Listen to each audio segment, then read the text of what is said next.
नमस्कार, आप देख रहे हैं क्लीन बोल्ड। मैं हूं आपके साथ रवीश और आज हम बात करेंगे India versus England third ODI की, जो कि कल खेला जाएगा। और ये मैच भारत के लिए बहुत इंपॉर्टेंट है क्योंकि सीरीज 1-1 पर आ गई है।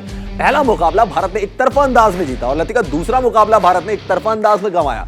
अब यह है फाइनल की जंग और सबसे खास बात यह है कि भारत ने अब तक इंग्लैंड के खिलाफ 10 वनडे सीरीज जीती है। अगर कल का मुकाबला भारत जीत जाती है तो यह हो जाएगा 11 का शगुन। इंग्लैंड को बीट भारत जीत करेगा रिपीट। रोहित छाएंगे, अंग्रेजों को मजा चखाएंगे। इंग्लैंड की डूबेगी नाव, टीम इंडिया जीतेगी आखिरी दाव। ओवल के मैदान पर टीम इंडिया ने इंग्लैंड को चटाई धूल, लेकिन लॉर्ड्स में अंग्रेजों के चले रूल, जिन्होंने टीम इंडिया को एक तरफा अंदाज में हराकर सब कुछ कर लिया वसूल। लेकिन अब बारी कुछ कर दिखाने की है, क्योंकि बात वनडे सीरीज कब्जाने की है। इंग्लैंड से दूसरे वनडे मैच में हार के बाद टीम इंडिया मैनचेस्टर में निर्णायक मैच में जीत के मकसद के साथ उतरी। फिलहाल 3 मैचों की ये सीरीज 1-1 से बराबर है। दूसरे मैच में इंग्लैंड ने जबरदस्त वापसी करते हुए भारत को एक तरफा अंदाज में हरा दिया। मोइन अली और डेविड विली की पार्टनरशिप की बदौलत इंग्लैंड ने पहले बल्लेबाजी करते हुए 49 ओवर में 246 रन बनाए थे, जिसके जवाब में टीम इंडिया महज 146 रनों पर ही ढेर हो गई थी और इंग्लैंड ने मैच 100 रन से जीत लिया था। लॉर्ड्स की लड़ाई में टीम इंडिया ऐसे लड़खड़ाई थी कि संभले नहीं संभल पाई और रोहित की सेना को इंग्लैंड से एक तरफा हार झेलनी पड़ी। इस हार के बाद कप्तान रोहित शर्मा भी निराश नजर आए और ऐसा होना लाजमी भी था, क्योंकि भारतीय बल्लेबाजी पूरी तरह धराशायी हो गई थी। रोहित जहां बिना खाता खोले आउट हो गए थे, वहीं विराट और धवन सस्ते में निपट गए। इसके अलावा इनफॉर्म ऋषभ पंत भी बल्ले के साथ फ्लॉप दिखे और 0 पर पवेलियन लौट गए। हार्दिक पांड्या, सूर्य कुमार यादव और रविंद्र जडेजा ने हालांकि थोड़ी मशक्कत की, लेकिन वो टीम को जीत नहीं दिला सके। भारतीय टीम का पहले मैच में शानदार प्रदर्शन रहा था, जहां बुमराह की घातक गेंदबाजी और रोहित शर्मा की शानदार पारी के दम पर टीम ने 10 विकेट से बड़ी जीत दर्ज की थी। बुमराह ने 7.2 ओवर में 19 रन देकर 6 विकेट चटकाए थे, जिसकी बदौलत भारत ने इंग्लैंड को 25.2 ओवर में 110 रन पर ढेर कर दिया था। फिर रोहित ने 6 चौकों और 5 छक्कों के दम पर 58 गेंदों पर 76 रनों की तूफानी पारी खेली थी और भारत ने 18.4 ओवर में 114 रन बनाकर 10 विकेट से एक तरफा अंदाज में मैच जीत लिया था। T20 की तरह ही वनडे सीरीज में भी इंग्लैंड के लिए पिछले कुछ सालों से टीम इंडिया को हराना टेढ़ी खीर ही रहा है। अगर पिछले 11 सालों की बात करें तो इंग्लैंड ने सिर्फ एक बार ही भारतीय टीम को बायलैटरल वनडे सीरीज में हराया है। इस दौरान टीम इंडिया ने इंग्लैंड को 5 सीरीज में शिकस्त दी है। पिछली बार भारतीय टीम अपने ही घर में इंग्लैंड से भिड़ी थी, तब मेजबान भारत ने इंग्लैंड को 2-1 से मात दी थी। दोनों टीमों के ओवरऑल रिकॉर्ड की बात करें तो भारत और इंग्लैंड के बीच अब तक 19 बायलैटरल वनडे सीरीज खेली गई हैं। इसमें भारत ने 10 बार सीरीज में जीत हासिल की है। इंग्लैंड सिर्फ 7 सीरीज ही अपने नाम कर सका है। 2 सीरीज ड्रॉ रही हैं। मैनचेस्टर में तीसरा और आखिरी मैच जीतकर टीम इंडिया के पास इंग्लैंड से 11वीं वनडे सीरीज जीतने का मौका है, जिसे रोहित एंड कंपनी गंवाना नहीं चाहेगी और हासिल करना चाहेगी 11 का शगुन। Sports desk, news India.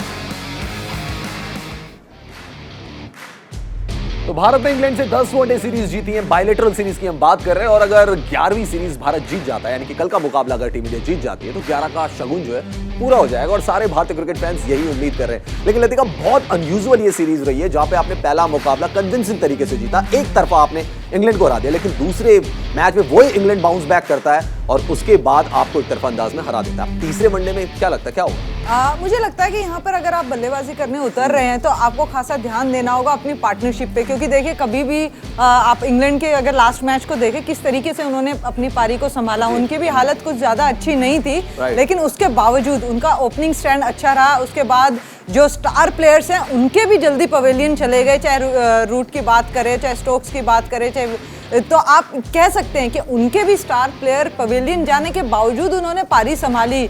Willie रहे, मोइन अली रहे, उन्होंने पारी को संभाला, एक पार्टनरशिप दी जिसकी बदौलत 246 रन जो एक टारगेट बन पाया। लेकिन अगर इंडियन टीम की हम बात करें, आपकी एक तो ओपनिंग स्टार्ट नहीं हुई, आपका जो फर्स्ट 3 या 4 आप बल्लेबाज कहते हैं, अगर वो शुरुआत अच्छी करते हैं तो एक मजबूत स्थिति में रहता है मिडिल ऑर्डर, लेकिन मिडिल ऑर्डर एक्सपोज हुआ। सूर्य कुमार यादव इतनी अच्छी फॉर्म में है, लेकिन वो कोशिश कर रहे थे लेकिन वो भी नहीं कर पाए। हार्दिक पांड्या और सूर्य कुमार यादव की थोड़ी सी पार्टनरशिप बनी, अगर वो थोड़े से और 40-50 रन होते तो शायद ये कहानी दूसरी होती। लेकिन ये देखना पड़ेगा कि आपकी बल्लेबाजी में कितनी डेप्थ है और इस सिचुएशन में क्या वो बल्लेबाजी आपको मैच जिता सकती है कि नहीं, क्योंकि देखिए ऋषभ पंत का एक क्रूशियल रोल यहाँ पर आता है, उनको थोड़ी सी जिम्मेदारी के साथ खेलना होगा। अब ऋषभ पंत की आप बात करो लतिका, और बहुत सारे लोग ये सवाल उठा रहे हैं कि जिस बैटिंग पोजीशन पर उनको खिलाया जा रहा है, इज इट राइट या सूर्य कुमार यादव उनसे ऊपर होने चाहिए? मुझे ऐसा लगता है कि जिस तरह की फॉर्म अभी सूर्य कुमार यादव की है, तो क्योंकि सूर्य कुमार यादव भी दूसरे या तीसरे नंबर पे ही आते हैं, तो अगर उनको ये मौका दिया जाए तो इंडिया और बेहतर स्थिति में आ सकती है। क्योंकि देखिए ऋषभ पंत का जो स्टाइल है खेलने का, वो एग्रेसिव रहता है, वो इतना ज़्यादा स्टे नहीं करते, वो अकॉर्डिंग टू बॉल ही खेलते हैं, मारने की कोशिश करते हैं। और लास्ट मैच में भी आपने देखा कि फुल टॉस गेंद पे वो किस तरीके से आउट हुए।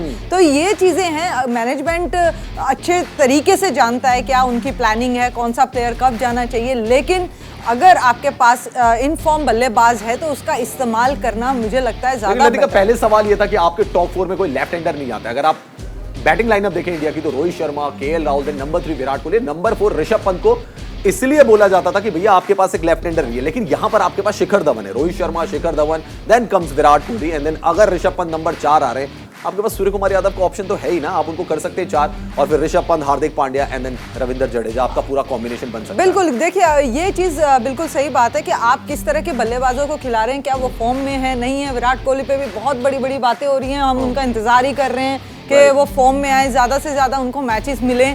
और यहाँ कल का मैच बहुत क्रूशियल होगा, क्योंकि देखिए लास्ट मैच है, आपको सीरीज जीतनी है। अगर 11 का शगुन लगाना है आपको, तो ये बहुत इंपॉर्टेंट होगा कि आपकी गेंदबाजी कैसी हो रही है, उसके साथ साथ आपकी क्या जो कंडीशंस इंग्लैंड की गेंदबाजों को ज्यादा फेवर कर रही है, चाहे इंडिया की तरफ से कर रही हो चाहे इंग्लैंड की तरफ से कर रही हो, क्योंकि देखिए स्कोर ज्यादा नहीं बन रहा है। और सबसे बड़ी डिफिकल्टी जो आ रही है वो टॉप ऑर्डर बैटर्स के साथ आ रही है, 1 2 3 4, उनको खेलने में ज्यादा दिक्कत हो रही है। बिल्कुल, गेंदबाजी को बहुत मदद मिल रही है। रविश स्विंग ज्यादा हो रहा है, बॉल तो वो स्विंग बॉल खेलना इतना आसान नहीं होता, उसके लिए आपको स्किलफुल बहुत होना ज़रूरी है। आपको आखिर तक बॉल को वॉच करना पड़ेगा, अगर आपने नहीं किया है तो आप इसी तरह से आउट होते चले जाएंगे। तो ये चीज़ है कि अभी तक जितने भी मैच हुए हैं तो आपने देखा होगा, चाहे वो इंग्लैंड के बॉलर्स हों चाहे इंडियन बॉलर्स हों, स्विंग काफ़ी हद तक यहाँ पर मिला है। तो ये चीज़ है कि बॉलर्स अच्छी गेंदबाजी कर रहे हैं और बल्लेबाजों को खासा परेशान कर रहे हैं, तो चाहे वो इंग्लैंड के हो चाहे इंडिया के हो।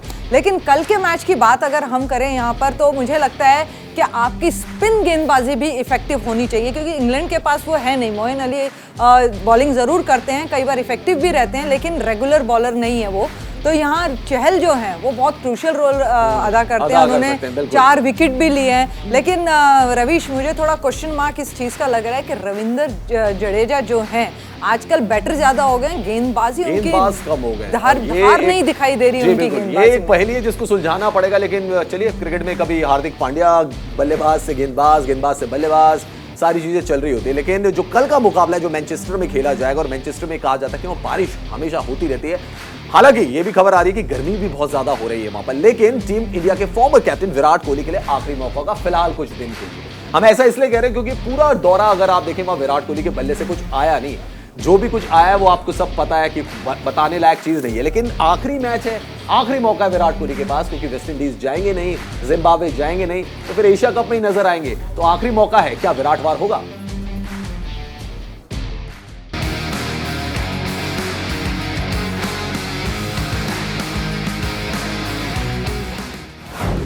मैनचेस्टर में आखिरी मौका, विराट को लगाना होगा चौका।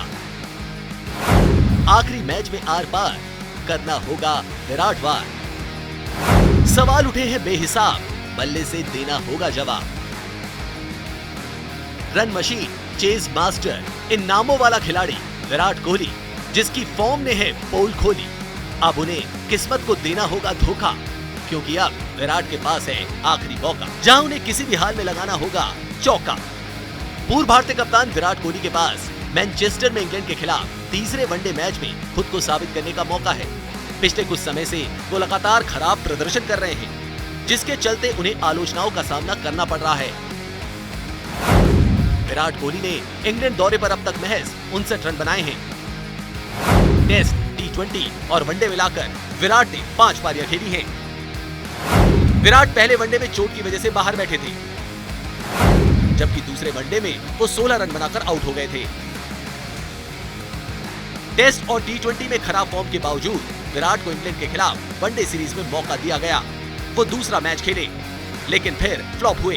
टीम को जिस समय उनकी सबसे ज्यादा दरकार थी और जिस काम के लिए वो जाने जाते हैं, उसे बिना किए ही पवेलियन लौट गए। विराट एक बार फिर अपने पुराने अंदाज में आउट हुए। वही बाहर जाती गेंद और उस गेंद को छेड़ने के प्रयास में विराट ने विकेट के पीछे जॉश बटलर को कैच थमा दिया। विराट ने मैच में 3 चौकों की मदद से 25 गेंदों पर 16 रन बनाए। विराट के इस प्रदर्शन के बावजूद कप्तान रोहित शर्मा ने उनका समर्थन किया। वहीं रोहित ने कहा कि बड़े खिलाड़ियों को फॉर्म में वापस आने के लिए सिर्फ 1-2 पारियों की जरूरत होती है। विराट के वनडे प्रदर्शन की बात करें तो विराट ने इस साल खेली 7 वनडे इनिंग्स में 22 की खराब औसत से महज 158 रन बनाए हैं, जिसमें सिर्फ 2 अर्धशतक शामिल हैं। कि पिछले साल खेली गई 3 वनडे पारियों में विराट ने बिना शतक 129 रन बनाए थे। ऐसे में विराट के सामने सीरीज के तीसरे और निर्णायक मैच में बड़ी पारी खेलने की चुनौती होगी।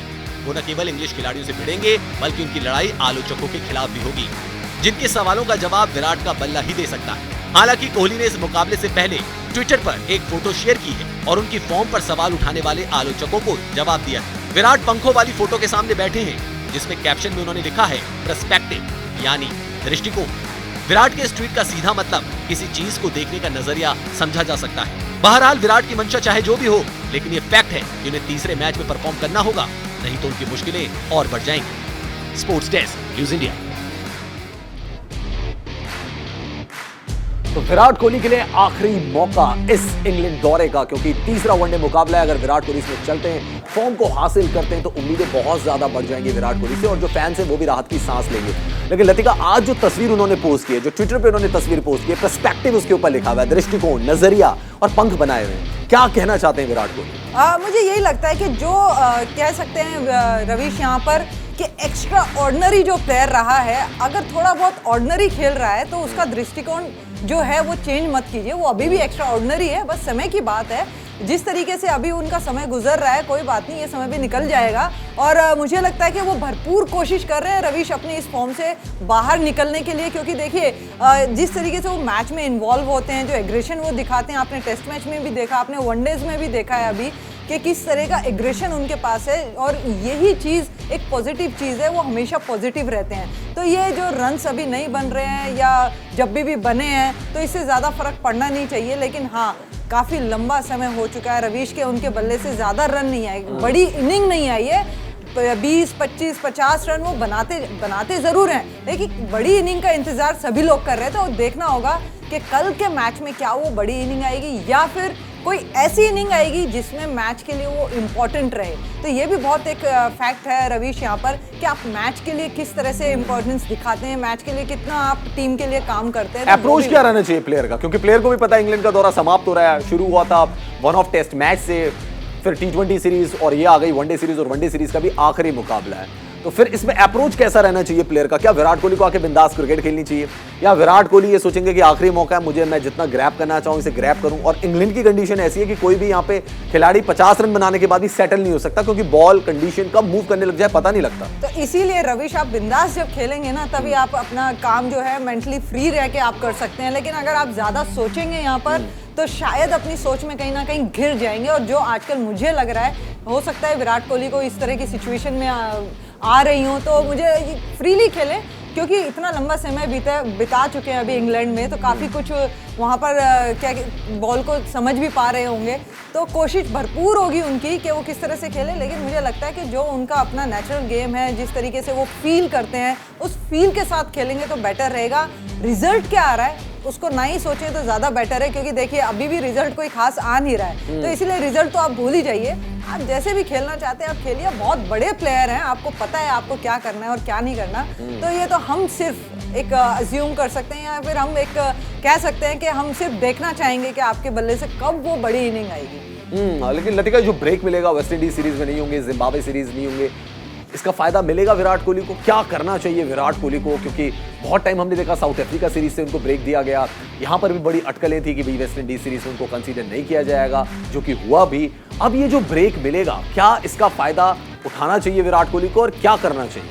मुझे लगता है कि इसका फायदा जरूर उठाएंगे। एक मंथन जो होता है ना प्लेयर का, वो चलता रहता है, एनालिसिस चलते रहते हैं कि किस तरह की इनिंग वो खेल रहे हैं, क्या परेशानी आ रही है, कौन सी विकेट पे कौन किस तरह की मैं परेशानी कर रहा हूँ। तो टेक्निकल चीज़ें जो भी उनको फील हो रही होगी उस पर ज़रूर काम करेंगे, और अगर मेंटली कुछ ब्लॉक है तो उस पर भी ज़रूर काम करेंगे। तो मुझे लगता है कि मेहनत के साथ आएंगे, क्योंकि ये खिलाड़ी इतनी आसानी से हार मानने वाला नहीं है। जुझारू रूप इसके अंदर हमने हमेशा देखा है। तो हम यही उम्मीद करेंगे जब ये रेस्ट के बाद आएंगे, तो जो हमारे पुराने विराट कोहली हमने देखे हमेशा रन मशीन की तरह, तो हम फिर से वही देखेंगे, क्योंकि ज़्यादा दिन बल्ला जो है शांत रहने वाला नहीं है। उस समय आ चुका है कि अब इनके बल्ले से रन आएंगे। क्योंकि सवाल बहुत सारे हैं, उन सब सवालों का जवाब सिर्फ एक ही चीज दे सकती है, बैट से रन। अगर विराट कोहली बैट से रन मारते हैं तो फिर सवालों का जवाब आ जाएगा, और विराट कोहली अगर बैट से रन नहीं बनाते तो फिर वो जो ब्रेक है उसमें शायद उनको वर्क करना पड़ेगा अपने ऊपर, जो शायद वो करेंगे भी।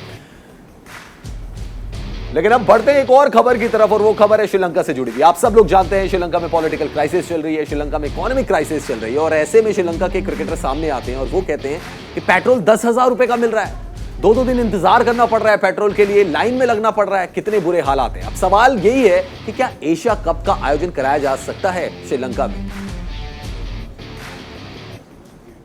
पेट्रोल पर बवाल, क्रिकेटर का बुरा हाल, बढ़ गए दाम, 10,000 में बना काम, घंटों करना पड़ा इंतजार, लाइन लगी थी अपार।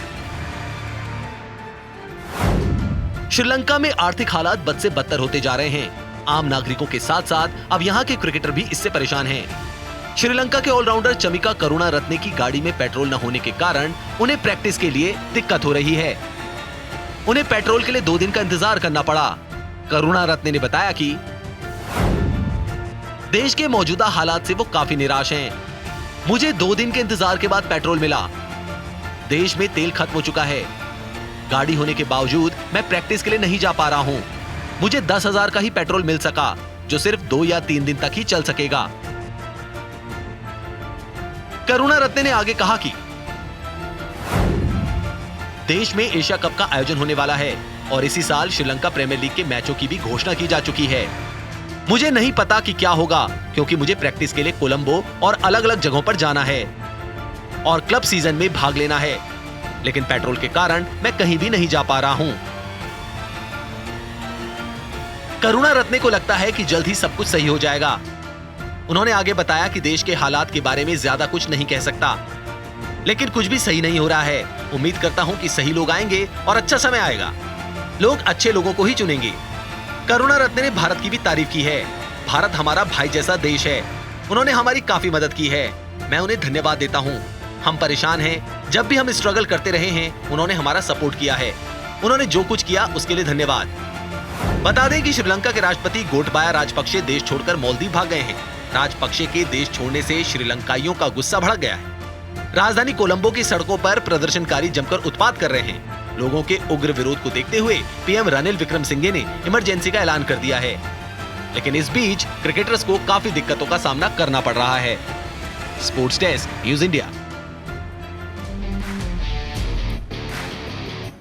खबरें आपने भी देखी होंगी, बहुत दिनों से श्रीलंका की खबरें आपने मीडिया में देखी होंगी, लेकिन एक क्रिकेटर का सामने आना और ये कहना पेट्रोल के लिए लाइन लगानी पड़ रही है, घंटों इंतजार करना पड़ रहा है, 10,000 रुपए में पेट्रोल मिल रहा है, वो भी सिर्फ 2 दिन का, तो हालात आप समझ सकते हैं। अब लतिका, इन हालात में आपको वहां पे एशिया कप का आयोजन करना है। और अभी आपने ऑस्ट्रेलिया का दौरा, ऑस्ट्रेलिया की टीम वहां पे जरूर आई थी, लेकिन अब ऑस्ट्रेलिया की नहीं, पाकिस्तान होगा, भारत होगा, बांग्लादेश होगा, अफगानिस्तान होगा, इतनी सारी टीमें एशिया कप खेलने आएंगी। जब एक क्रिकेटर के लिए मैनेज नहीं हो पा रहा है, इतनी सारी टीमें कैसे मैनेज होगी? बिल्कुल रविश, एक सिचुएशन बहुत ही सीरियस है, क्योंकि देखिए जिस तरह के हालात श्रीलंका में अभी हैं, तो मुझे नहीं लगता कि इस तरह के आयोजन करना कोई आसान बात होगा, वो भी एशिया कप जिसमें काफ़ी टीमें शिरकत करती हैं। तो मुझे लगता है यहाँ पर कोई ना कोई बीसीसीआई तोड़ जरूर निकालेगा, क्योंकि बीसीसीआई ने ही पहला कदम उठाया था कि नहीं, हम लोग एशिया कप श्रीलंका में ही करेंगे। तो अब ये देखना होगा कि जो हालात अभी पैदा हुए हैं उसके अकॉर्डिंगली क्या डिसाइड करते हैं मैनेजमेंट जो भी है, क्या डिसाइड करते हैं, क्या वहाँ पर इतने सोर्सेज अवेलेबल हैं कि आप प्लेयर्स को वो फैसिलिटीज़ दे सकते हैं, ट्रैवल हो, चाहे आपके स्टेडियम का हो, चाहे स्टे का हो, फूड का हो, तो क्या आप वो सारी फैसिलिटीज़ उनको दे सकते हैं? क्योंकि अगर आप एक प्लेयर को अच्छे से फैसिलिटीज़ नहीं दे सकते तो उसके गेम पे वो इफेक्ट पड़ता है। तो रवीश, ये देखना होगा कि अब क्या डिसाइड करते हैं मैनेजमेंट श्रीलंका के या बीसीसीआई या जो भी है, वो किस तरीके से इस चीज़ को देखते हैं। और आने वाले समय में बहुत जल्द एशिया कप आने वाला है, तो होपफुली ये एशिया कप कहाँ होगा तभी पता चलेगा। अभी तक तो जो अभी तक है वो श्रीलंका में ही हो रहा है।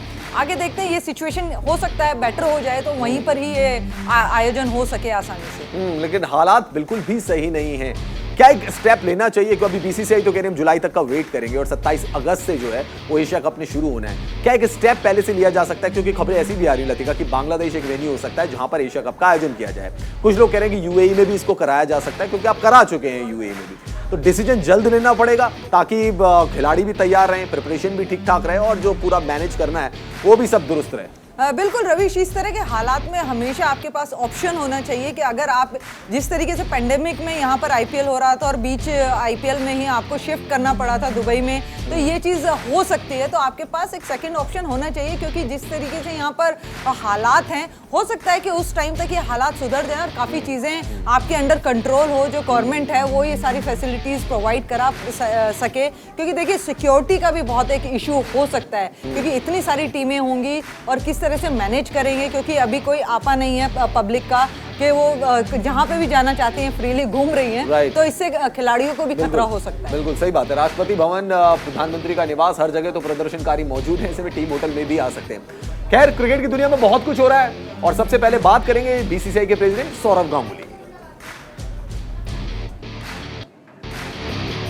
सौरव गांगुली और जय शाह के कार्यकाल को लेकर बीसीसीआई ने सुप्रीम कोर्ट का रुख किया है। बीसीसीआई ने बोर्ड के संविधान में संशोधन और गांगुली शाह के कार्यकाल के कूलिंग ऑफ पीरियड को बढ़ाए जाने को लेकर याचिका दायर की है, जिस पर कोर्ट अगले हफ्ते सुनवाई कर सकता है।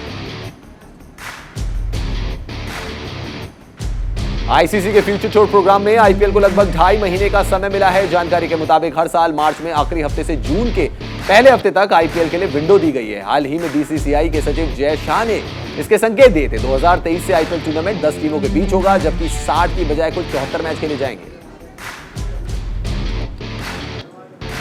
आयरलैंड के 2 बल्लेबाजों पॉल स्टर्लिंग और हैरी टेक्टर ने डबलिन में तीसरे वनडे मैच में शतक जड़कर न्यूजीलैंड के पसीने छुड़ा दिए। इस रोमांचक मैच में हालांकि आयरलैंड को महज 1 रन से हार का सामना करना पड़ा। हार के बावजूद आयरलैंड ने सबका दिल जीत लिया। वनडे क्रिकेट के इतिहास में 6ठी बार ऐसा हुआ है कि लक्ष्य का पीछा करने वाली टीम के 2 बल्लेबाजों ने शतक जड़ा और फिर भी टीम हार गई।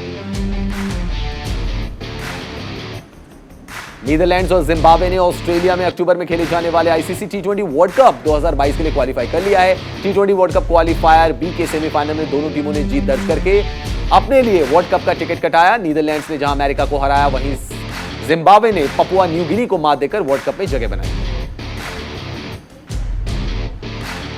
इंग्लैंड टेस्ट टीम के कप्तान बेन स्टोक्स को साउथ अफ्रीका के खिलाफ आगामी घरेलू टी20 सीरीज के लिए आराम दिया गया है। इंग्लैंड क्रिकेट बोर्ड ने टीम के वर्कलोड मैनेजमेंट पॉलिसी के तहत यह फैसला लिया है, क्योंकि स्टोक्स को 19 जुलाई से साउथ अफ्रीका के खिलाफ वनडे सीरीज भी खेलनी है।